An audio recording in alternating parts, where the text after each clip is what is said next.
Office से आज घर आते ही राजीव ने देखा कि उसके माता पिता सोफे पर नाराज होकर बैठे हैं। जब राजीव ने हाल चाल पूछा तो बढ़िया है सब कुछ कहकर कुसुम जी और महेश जी चुप हो गए। सामने राजीव की पत्नी रश्मि खड़ी थी। न जाने क्यों रश्मि का गुस्सा सातवें आसमान पर था। ना रश्मि ने थके हारे ऑफिस से आए पति से चाय पूछा न पानी। तभी राजीव के छोटे भाई रोहित की पत्नी नेहा किचन से निकलकर आदरपूर्वक बोली, भैया आप फ्रेश हो जाएं, मैं चाय लाती हूँ। राजीव ठीक है कहकर फ्रेश होने चले गए। वे समझ गए थे आज रश्मि ने कुछ हंगामा किया होगा। माँ पिता रोहित नेहा सबको बेकार के ताने दिए होंगे। अपनी मुंह पर झगड़ालू पत्नी के व्यवहार से वे मन ही मन दुखी रहते थे। राजीव एक एमएनसी में अच्छे पद पर थे। कोई आर्थिक तंगी नहीं थी। घर में फुल टाइम मेड रानी थी। तब भी रश्मि किसी को सुनाने का मौका नहीं छोड़ती थी। उसे हमेशा इस बात पर चिढ़ होती थी कि राजीव अपने परिवार पर अच्छा खासा खर्च करते हैं। राजीव का कहना था कि उनकी जिम्मेदारी है यह, वे उससे मुंह नहीं मोड़ सकते। रश्मि का मायका भी उसी शहर में ही था जहां से उसे यही सीख मिलती थी कि अलग रहने पर वह दोनों बच्चों अथर्व और रिया के साथ ज़्यादा आराम से रह सकती है। महेश जी रिटायर्ड हो चुके थे। उनकी पेंशन पर रश्मि की नज़रें रहती थी तो राजीव को गुस्सा आ जाता। कहते, तुम्हें किस बात की कमी है? वे पिताजी के पैसे हैं, उन्हें वे जहाँ चाहे खर्च करेंगे। कोई भी त्यौहार कोई भी मौका हो वे कभी हम सबको कुछ न कुछ देने का मौका नहीं छोड़ते। इस पर रश्मि हमेशा यही कहती, तो उन्हें देना भी चाहिए, सारा खर्च हम ही तो उठा रहे हैं। यह सब बातें सोचते सोचते ही राजीव फ्रेश होने व कपड़े बदल कर आ गए। बच्चे भी आ गए थे। रोहित भी आ चुका था। नेहा ने सबके लिए चाय नाश्ता लगाया। रश्मि मुंह फुलाए बैठी रही, किसी से कुछ नहीं बोली। नेहा फिर किचन में जाकर रानी के साथ मिलकर डिनर की तैयारी में जुट गई। रात को सोते समय रश्मि ने पुराना राग छेड़ दिया, राजीव आप मेरी बात क्यों नहीं सुनते? आगे बच्चों के खर्चे बढ़ेंगे, हमें वह सब भी तो सोचना है। मैं यही तो कह रही हूँ कि हम कहीं एक घर ले लेते हैं। अब रोहित को संभालने दो यहाँ के खर्चे। क्या हमेशा हम ही संभालते रहेंगे सब कुछ? मैं थक गया हूँ रोज़ रोज़ की तुम्हारी इन बातों से रश्मि, अब मैं सोना चाहता हूँ कहकर राजीव ने करवट ले ली। रश्मि थोड़ी देर गुस्से में बुदबुदाती रही, फिर वह भी सोने की कोशिश करने लगी। रश्मि राजीव को अलग रहने के लिए मजबूर करती है, यह बात सबने महसूस की थी। एक दिन महेश ने ही कहा, राजीव बहू जो कह रही है मान जाओ, तुम अलग। राजीव ने पिता की बात पूरी नहीं होने दी। नहीं पिताजी, यह असंभव है, मैं अपने परिवार से अलग नहीं हो सकता। बेटा बड़ी बहू सबसे नाराज ही रहती है, अलग रहकर वह खुश रह ले तो क्या बुरा है।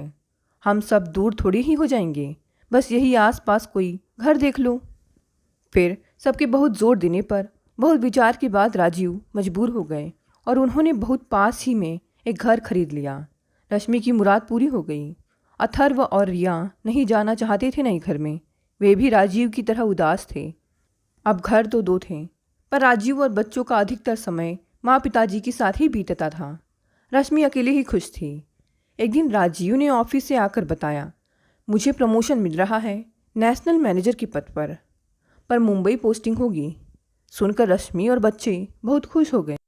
राजीव ने आगे कहा, पर एक प्रॉब्लम है, रिया का नया नया जॉब है, अथर्व का कॉलेज है, बच्चों को इस समय शहर बदलना मुश्किल हो सकता है।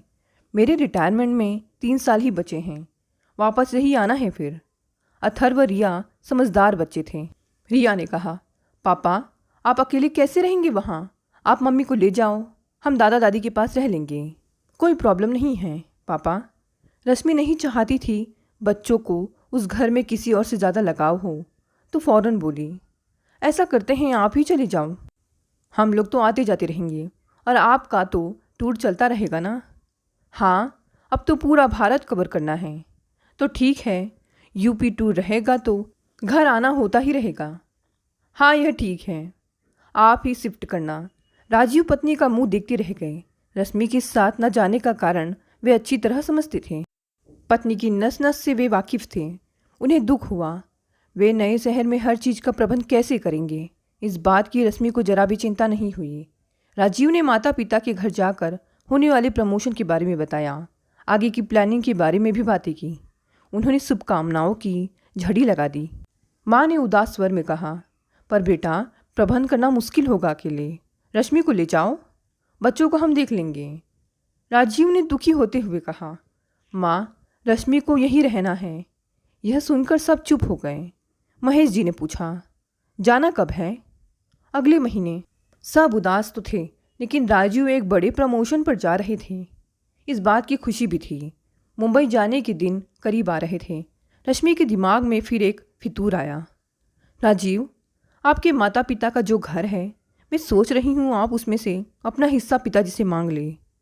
यह सुनकर राजीव बुरी तरह नाराज हुए। तुम्हारा दिमाग खराब हो गया है क्या? यह बात करने की तुम्हारी हिम्मत कैसे हुई? क्यों? तुम्हारा हिस्सा तो बनता है उस घर में। अपना हक लेने की तो बात कर रही हूँ। आगे से कभी यह बात छेड़ने की कोशिश भी मत करना। नहीं, मैंने सोच लिया है, हम अपना हिस्सा लेंगे उस घर में। रश्मि, मैं तुम्हें आखिरी बार कह रहा हूँ, इस तरह की बात सोचना भी मत। यह कभी नहीं होगा। नहीं, तुम्हें करना पड़ेगा। राजीव ने रश्मि को डांटा। बकवास बंद करो रश्मि। रश्मि ने क्रोध भरी नज़रों से उन्हें घूरते हुए कहा, आपको मेरी बात नहीं माननी है तो मुझे भी नहीं करनी आपसे बात। तो ठीक है, मत करो, शांति से जीने दो मुझे।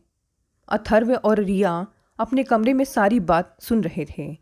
रिया ने बाहर आकर कहा, माँ, आप कैसी बातें करती हैं? पापा बिल्कुल ठीक कह रहे हैं। रश्मि चिल्लाई, चुप रहो तुम और जाओ यहाँ से। रिया चुपचाप दुखी होकर अपने कमरे में चली गई। रश्मि के गुस्सैल और लालची स्वभाव से तीनों दुखी ही तो रहते थे। जिस दिन राजीव को जाना था, उस दिन भी रश्मि ने उनसे ठीक से बात नहीं की।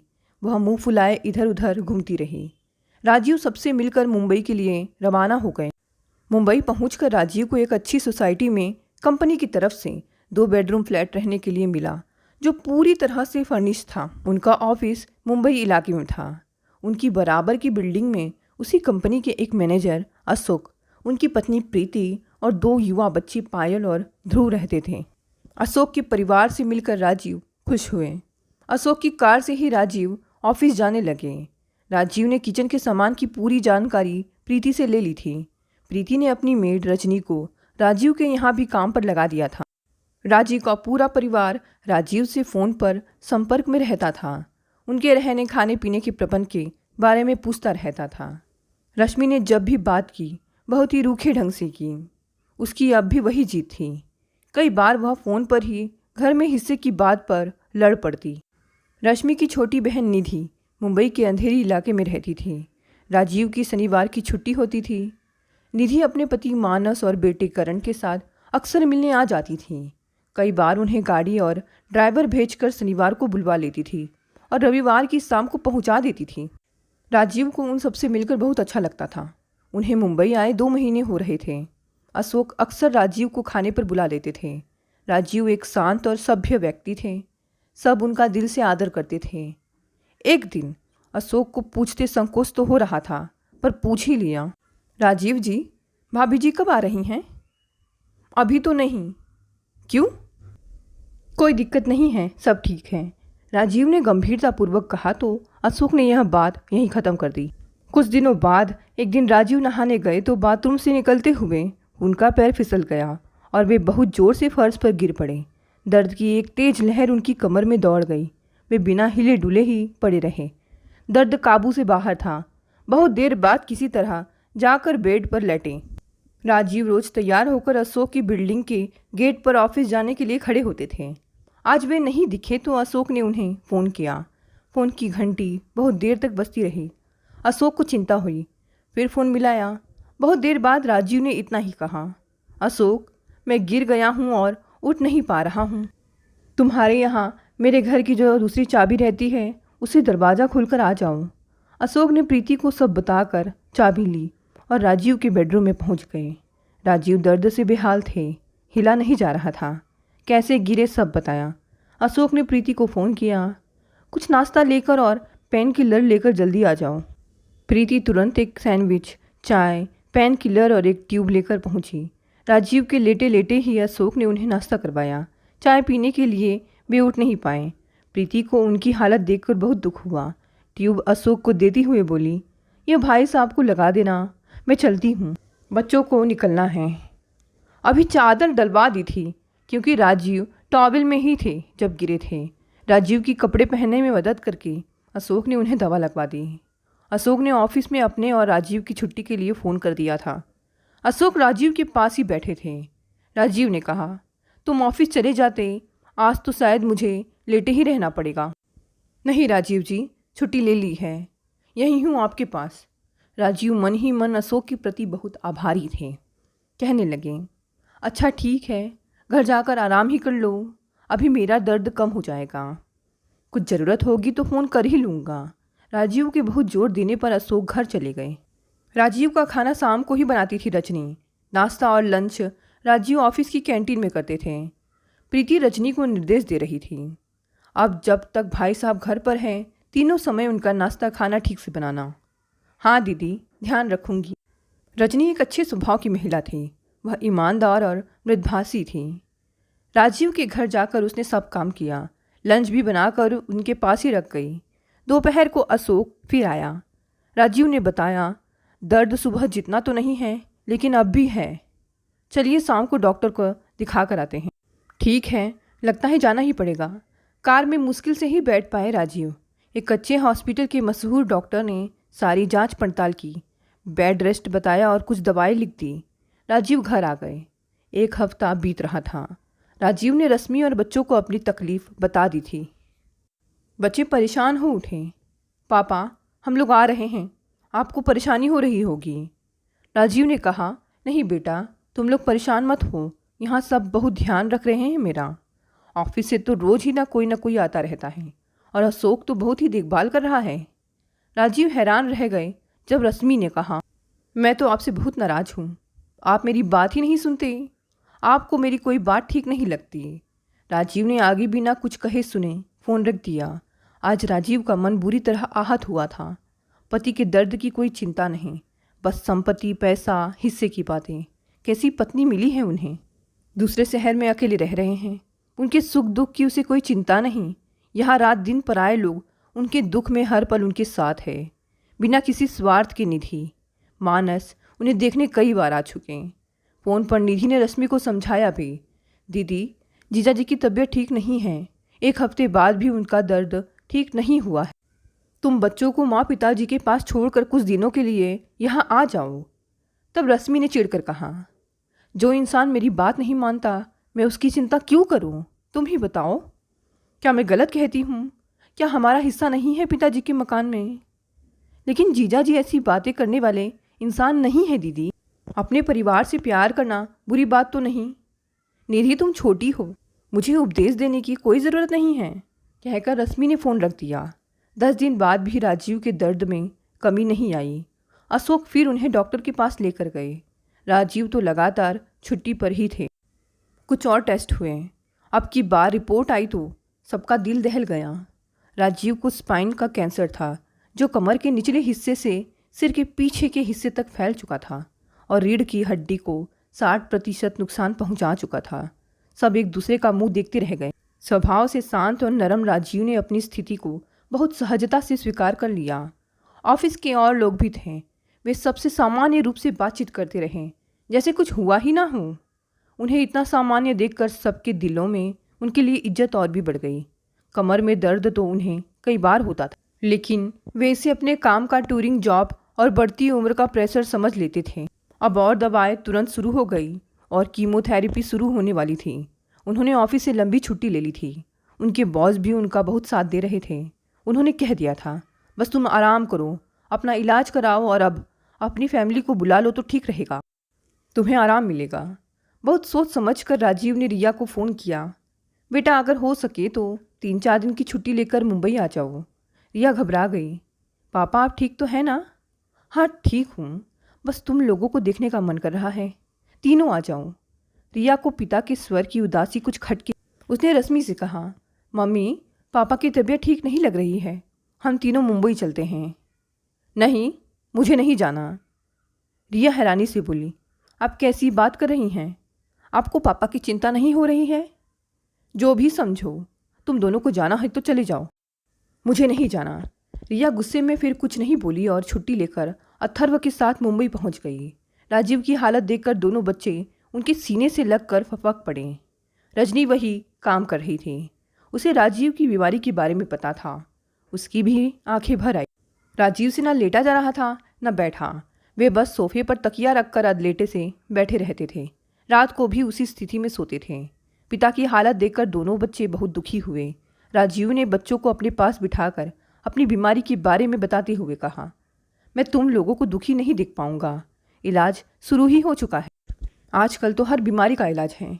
यह कहते हुए राजीव हल्के से मुस्कुरा दिए। बच्चों ने हौसला रखते हुए खुद को संभाला। अथर्व ने कहा, हाँ पापा, अब जरूर ठीक हो जाएंगे। अब हम यहीं रहेंगे आपके पास। राजीव ने कहा, नहीं, तुम दोनों अपने काम का नुकसान नहीं करोगे। रिया ने कहा, पापा आपका ध्यान रखने से बढ़कर हमारे लिए और कोई काम जरूरी नहीं है। आपकी देख रेख इस समय हमारा सबसे पहला काम है। राजीव ने कहा, बस माँ, पिताजी और चाचू को कुछ मत बताना। ठीक है पापा, मैं फिर माँ को आने के लिए कहती हूँ।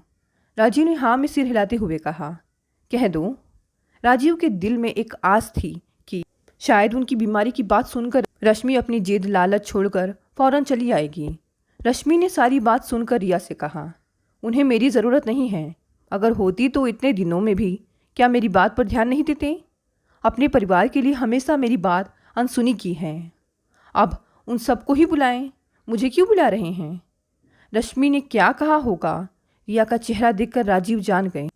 फिर वे बहुत देर तक कुछ नहीं बोले।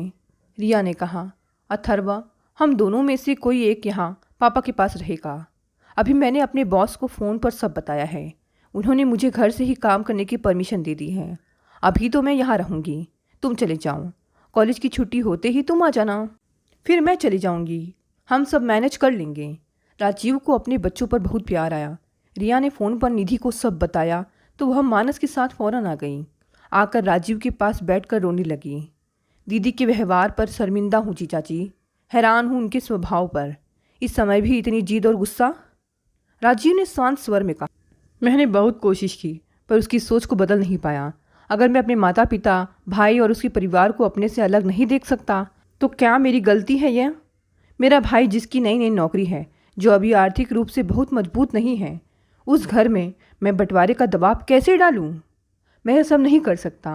और रश्मि को मैंने कभी भी कोई कमी कहाँ होने दी है, पर उसका लालच समय के साथ बढ़ता ही चला गया। और अब मुझे नहीं पता मैं कितने दिन जीऊँगा। तो क्या मैं अपने माता पिता को दुखी करूँगा? हिस्से की बात छेड़कर यह तो मुझसे भी कभी नहीं हो पाएगा। राजीव का स्वर भर गया। वहाँ बैठा हर व्यक्ति दुखी हो गया। राजीव की कीमोथेरेपी का पहला दिन था। अशोक की कार से ही राजीव, निधि और रिया हॉस्पिटल पहुँचे। अथर्व को रिया ने भेज दिया था। डॉक्टर से बात करके अशोक ने कीमो का दिन शनिवार को रखवाया था ताकि वह राजीव के साथ रह सके, उन्हें हॉस्पिटल आने जाने में परेशानी ना हो। प्राइवेट रूम बुक कर लिया था। नर्स ने राजीव के कपड़े बदलवा कर इंजेक्शन देने की तैयारी शुरू कर दी थी।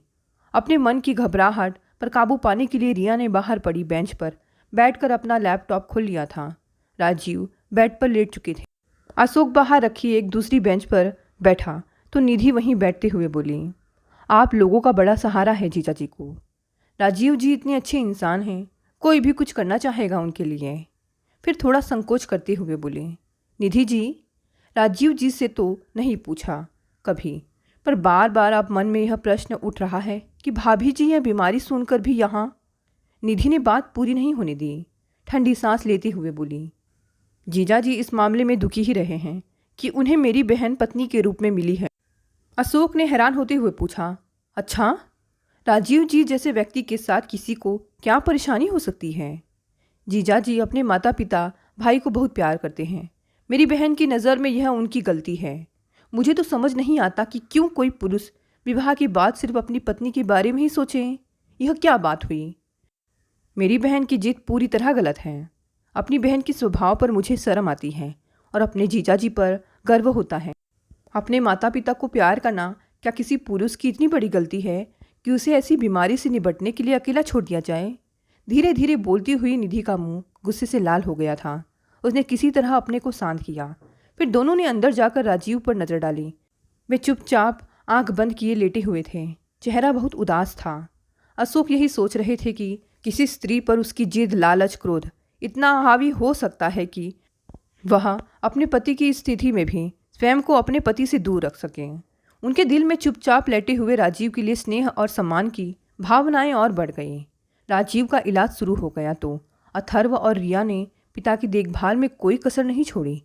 बच्चों ने कई बार रश्मि को मुंबई आने के लिए समझाया, पर उसकी जिद कायम थी कि पहले राजीव अपने पिता की संपत्ति में अपना हिस्सा मांगे, जो राजीव को किसी भी स्थिति में मंजूर नहीं था। 2 महीने बीत रहे थे। अथर्व ने भाग दौड़ कर मुंबई में ही एडमिशन ले लिया था, जिससे वह पिता की देखभाल अच्छी तरह कर सके। रिया की पोस्टिंग बेंगलोर में हो गई थी। कुछ दिन वह मुंबई रहकर काम करती, कुछ दिन बेंगलोर रहती। उसके ऑफिस में राजीव की बीमारी सुनकर सब उसके साथ सहयोग कर रहे थे। राजीव को धीरे धीरे आराम आ रहा था। अब वे पहले की तरह चलने फिरने लगे थे। अशोक के साथ ऑफिस भी जाना शुरू कर दिया तो जीवन की गाड़ी एक बार फिर ढर्रे पर आ गई। इलाज तो लंबा ही चलने वाला था, पूरी तरह से ठीक होने में टाइम लगने वाला था। राजीव अपने माता पिता भाई से लगातार संपर्क में रहते थे। वे परेशान ना हो, इसलिए राजीव ने अपनी बीमारी के बारे में बताया था कि उन्हें कमर दर्द परेशान कर रहा है, इसलिए बच्चे उनके साथ ही रहना चाहते हैं।